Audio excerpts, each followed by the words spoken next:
Hello y'all, this is LemmingAid. Make sure to subscribe, because at 100 subscribers, I'll be doing an Numidia World Conquest at Rome Total War. It is the worst faction in the base game, but for now, we're in Rome Total War Barbarian Invasion, the expansion to the original game, which takes place during the time of the collapse of the Roman Empire and the arrival of Attila in Europe. If you can guess by the game's title, things do not go very well for the Roman Empire at all. Instead of playing as the Franks or Alemanni, I am the Goths when they were cool, and we are going to have to abandon Colonia Dacia to become a horde. The Goths need both Rome and Constantinople, which is held by the West Roman Empire and the East Roman Empire, respectively. It is also their capitals, so they're not going to be very nice in handing it over. The merry band of barbarians have arrived in Italy and find that the Romans are too busy fighting themselves, so it should make for some easy conquest with our faction leader, Eric.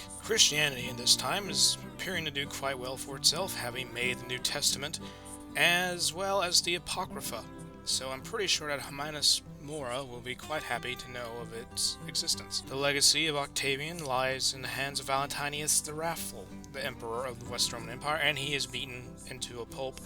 Rome is now going to get a little bit of renovating from their new Goth overlords. Italy, for the most part, has been repainted into orange and black, though the Romans may be dead. We live on. The Romans really think they're intimidating with these legions, but I remember they still have Town Watch with a new name. This entire army is pay to win, which is symbolized by the green uniforms that they have, which means I spend way too much money on them to use for this battle. With a ceasefire negotiated, desperate times call for desperate measures due to a slight financial problem to pay for the armies and the units needed to defend my cities. So if the Romans accept this, it will help us slightly. I have received some bad news. The Vandals have arrived in Italy to vandalize everything, to make these battles more agony besides fighting them. The Vandals enjoy having hordes of horse archers. They are easily defeated by a battlefield family reunion of about 5 warlords with tons of heavy cavalry. There's a slight disadvantage in the numbers for this battle, but we do have heavy cavalry and a bunch of mercenaries, so anything will be possible. The Sassanids are apparently having a fun old time killing Christians in Armenia, which probably will not be the last time in this game they get beat up by somebody. No longer trapped on the Italian peninsula by kicking out the Vandals, who have moved on to France probably, there is now a new city under our control, but it needs a little bit of repairs before it can be useful. Even more religious fighting in the Middle East, this time in Syria. The most interesting thing about this event is that the man was killed by a roof tile.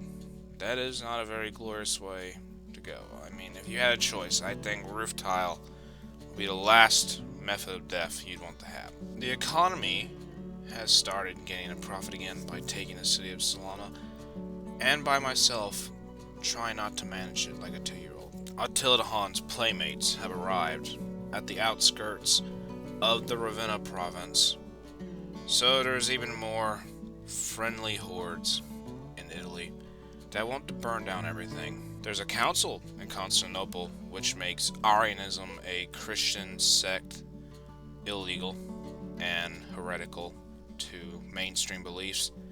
I am beginning to think that most of the events in this game are about Christianity and religion of all kinds. The Huns make a strange pause at a river nearby Ravenna and are intimidated by a fort blocking a bridge that leads to the capital of the Goths. Becoming a Han punching bag has gone a little tiring, so we built a fleet out of sticks and twigs to take some of that sweet, sweet Roman land on these islands. Behold, the glorious mob of peasants. I'm not sure it's more hilarious, the fact that this worked, or the fact that the rebels who survived this would have to go home and tell their families that they lost to a bunch of peasants. The Huns have caught on to our little trick of holding the fort across the bridge into Italy, and are attacking it with quite a sizable army. The Huns do have a 2-to-1 horse-to-human ratio in their armies. They do not have spearmen with humongous shields. After one good charge, the Han horde is defeated, and many of them are lucky to escape the massacre that follows a rout of this size. More religious violence. Instead of treating another religious sect as heretical, the Bishop of Alexandria has decided to beat up on the pagans, and the pagans have lost a lot of their temples and monuments, specifically a special one called the Serapeum. The Huns have learned from their past defeat and have sent 3 armies to attack the fort instead of 1.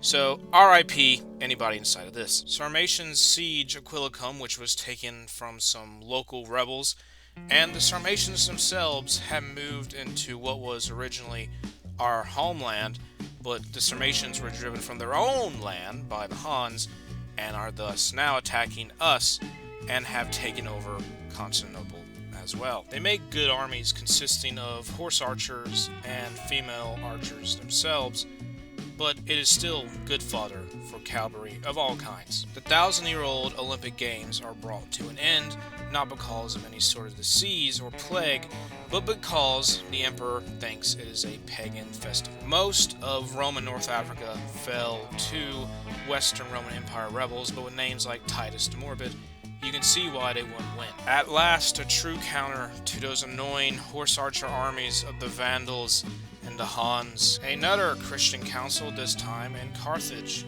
that confirms a discovery of purgatory, which is probably the best way I can put it.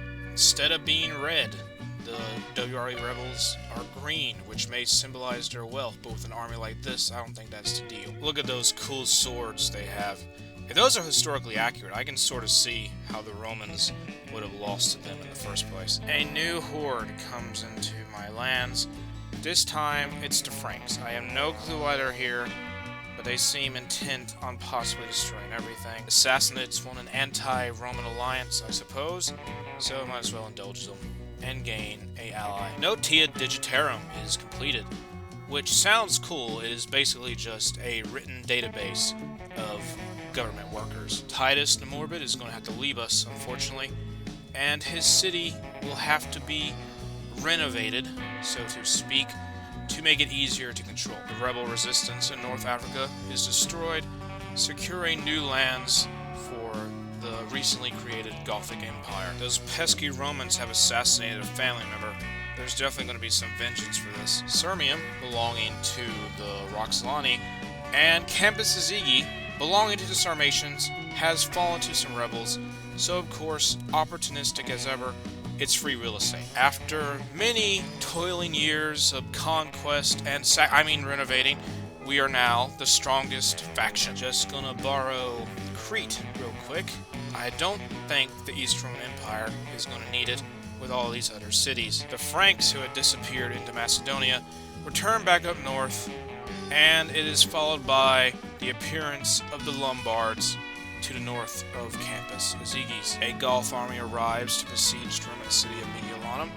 A battle ensues, and with sheer numbers, they are victorious, so we have consolidated all of Italy. The East Roman Empire, with no real enemies to fight in the Mediterranean, have a humongous navy and pose quite a decent threat to any sort of naval action in the area. This is a lot more archers than I expected, so that is probably not a good thing. The Lombards sent only 1 army for the siege, and with the power of a hyper-aggressive warlord and his bodyguard, they are driven off. Goths take Massilia from an unsuspecting Western Roman Empire, leaving only 1 settlement for the campaign to end, the grand prize of them all, Constantinople. Frankish tourists arrive in Italy, and over in Campus Azigis, Lombards continue their sieging efforts. Barely getting away from the East Roman fleet, a sneaky siege begins on the lightly garrisoned Sarmatian Constantinople. Canneba dies, and the Lombards take the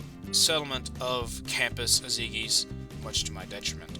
The Vandals are destroyed, the only faction to die at all throughout this entire game, which, as they start extremely far away from most others, it is sad. Campus Azigi is empty without a garrison because, despite being taken, since it was a horde army, the horde units within it disbanded immediately after it was now under their control. The Lombards become another horde once again. Lightly garrisoned Constantinople was no match for the army that was sent to take it, getting us this wonderful victory screen. and that's going to be the end of the video. If you enjoyed this video, make sure to leave a comment if you want to see more like this. Like the video, share it if you want to, subscribe, and I'll see you guys later.